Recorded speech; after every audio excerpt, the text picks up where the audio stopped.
Hey yo gang, welcome back to the Cabbage Farm. Now, it's Cabbage here, and this video was supposed to release last week, but I got to study for exams and I got lazy. So, before I get into the video, I just want to give my 1 2 cents on the AV drama. Like, all of everything is alleged, right? Well, alleged, but like from my perspective,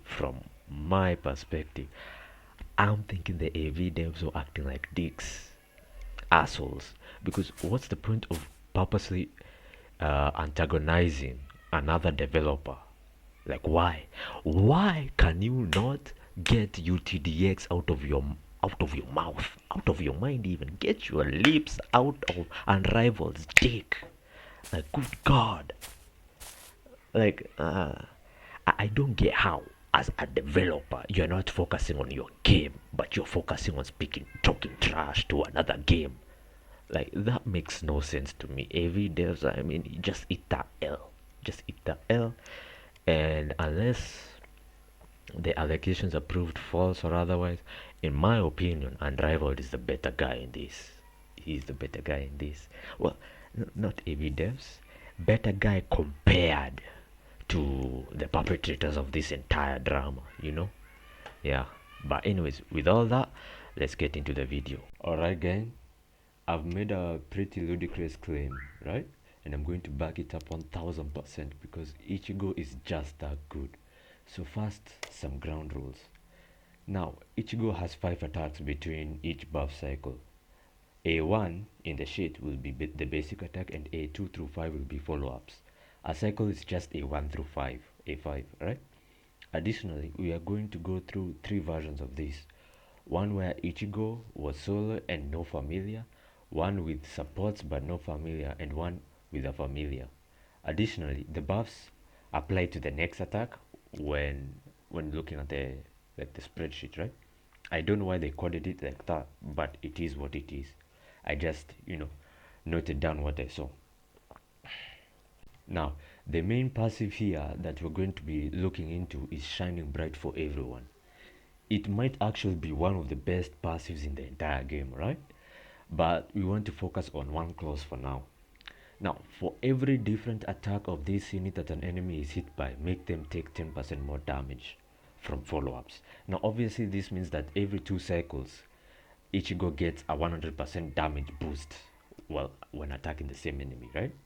However, A1 doesn't benefit from the damage stack because it's a basic attack, and so it doesn't get that buff. That's why in the spreadsheet, the A1 keeps switching between 2 damage stats. It does contribute to the damage stacking though, so yeah, it counts to the damage stack, but just uh, it adds the 10%, but it doesn't benefit from the 10%. I hope you got that. Now, in reality, this means that Ichigo is an infinite damage scaler, obviously. The higher the HP the boss, the higher the average DPS of Ichigo.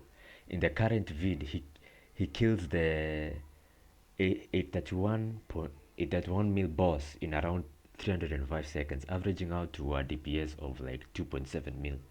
Now, for some of you that doesn't sound insane, so I'm gonna compare him to 3 characters that are called the gods of DPS in anime Vanguards: Madara, Naruto, and Gear 5 Luffy. He's the new guy.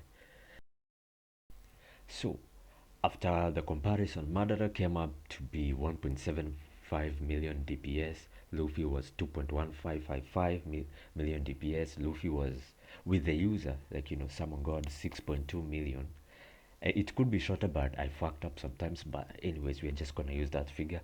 Naruto was 1.5, 1.4 mil. Now, do keep in mind that all of them had familiars on them. The Ichigo we are using on the current test doesn't, but I already accounted for that. So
So he did all that in 234 seconds, meaning an average DPS of 3.55 mil.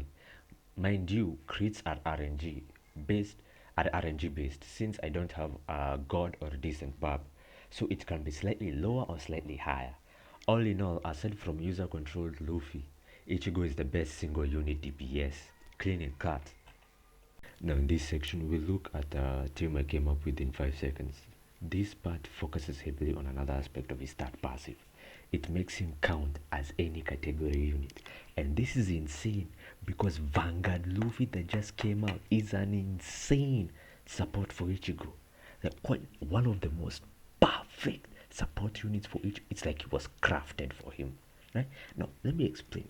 Now not only does he provide a 40% damage increase via bounty, better than Alucard's 35% what was it, wounded, right?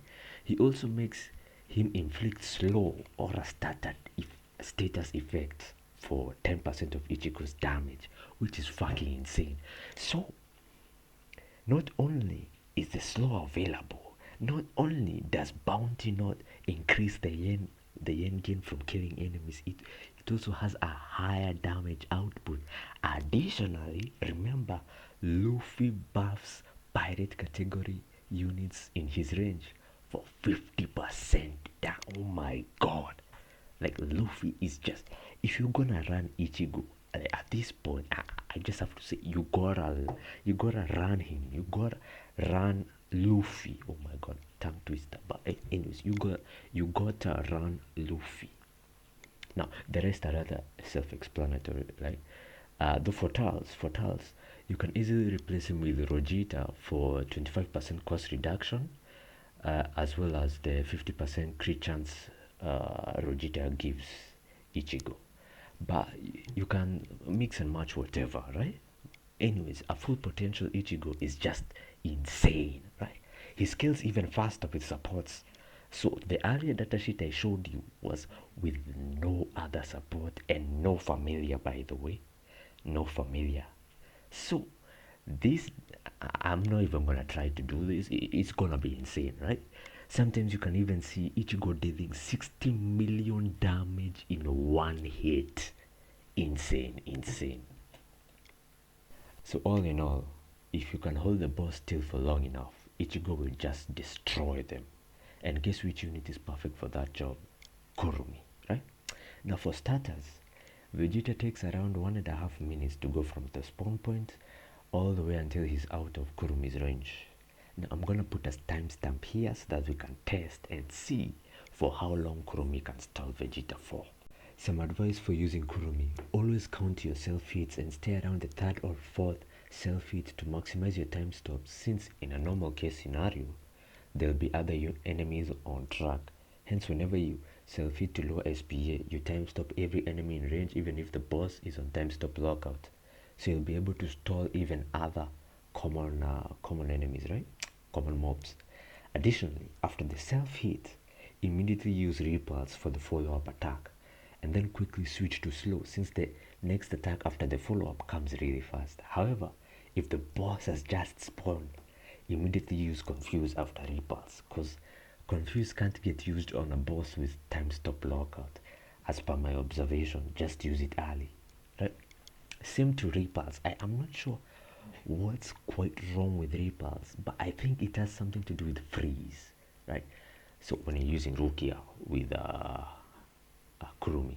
So anyways, whenever you get the chance to use repulse, use it. Same to confuse, right? Now change the order. You can also change the order depending on the units you have, like Luffy, right? So yeah. Now, as you can very clearly see, Vegeta got out of Kurumi's range at around 420, and we had a time stop for 110. So that's a whole 3 minutes and 10 seconds of just stalling. Mind you, an average match lasts 5 minutes, meaning we have stalled this guy for 3/5 of a normal match. And that's just one unit. If we add Luffy, who repulses on command, like guaranteed 100% of the time, it's either the boss is repulsed or on repulse lockout, right? I know Luffy can slow, but it's RNG based, uh, it, on the I'm saying it's RNG based because it's either they inflict a soft debuff, doesn't have to be slow. It doesn't have to be slow or a status effect, so it's RNG based. So I'm just saying that. So if you add Luffy, you'll have with Kurumi you just have to focus on time stop and slow. That's it. Now, if you add Rukia and a nature unit, the stalling game becomes even more atrocious because in the absolute zero passive, the nature unit extends the freeze by 2 seconds, which is insane, right? Additionally, if you have uh, um, if you add Luffy is a water element as well as holy, and for absolute zero, water deals 50% more damage plus a 50% slow inflicted on the enemy. So that's just insane, right? Insane. And mind you, Kurumi can also match Madara's DPS. Some of you are sleeping on these people, sleeping on them. All I'm stating is some of you are seriously downplaying Ichigo and Kurumi. Like some of you are stating that Madara is on Ichigo's level. No, he's not. Ferror, I remember this. It still gets me pissed. Like when Ichigo came out, Ferror and another YouTuber said that was seriously downplaying Ichigo. I hated that. I think Alucard was better. No, Alucard depends on a team. Madara depends on a team. Naruto depends on a team. Now Luffy doesn't. Luffy is just insane, right? So aside from Luffy, all these other ones are bottoms. Madara is a bottom. Naruto is a bottom. Alucard is a bottom. They all get pegged, right?